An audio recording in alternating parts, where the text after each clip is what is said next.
estate owners. I'm your property specialist, Ms. Jessica Bintacla. And for today's touring, we are here at Tulip Gardens, located here at Southwoods Binyan, Laguna. And the location of this project is just walking distance from Southwoods Mall and Bay on the Southwoods. So this unit is a fully furnished. This is our model unit today, and upon turnover, bare unit yung ino-offer namin for this one para magkaroon kayo ng idea.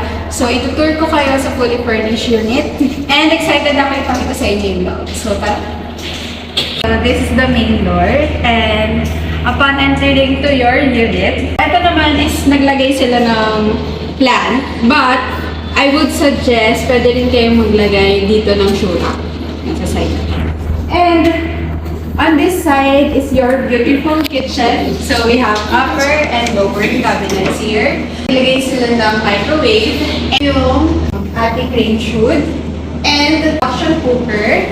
And ang gusto ko rin yung design dito sa ating countertop. And this is your stainless steel sink. And ang cute lang ito. So ito is, I think this is sugar. And coffee. This one is coffee. And of course, your refrigerator. And this one is your washing machine. Yung mga cabinet sa taas, upon turnover, so hindi talaga siya kasama. Pero kung gusto nyo makita yung actual turnover ng unit, so pwede nyo balikan yung mga previous videos natin para makita nyo yung actual turnover. But, syempre marami rin mga clients na nagtatanong ano ba yung itsura kapag fully furnished na yung unit. So, this one is a perfect na video or vlog na kaya ako nag-video today para ipakita sa inyo yung actual na unit kapag meron na siyang gamit or fully furnished. This is your dining area. You can fit a 4-seaters. This side, of course, is your living area, and sobrang na-maximize talaga niyo yung space ng living area. And itong table na to, I think it's enough na rin para ilagay yung ating mga other stuff like this book, and kung meron pa kayong other na gusto ilagay. And this one is your television.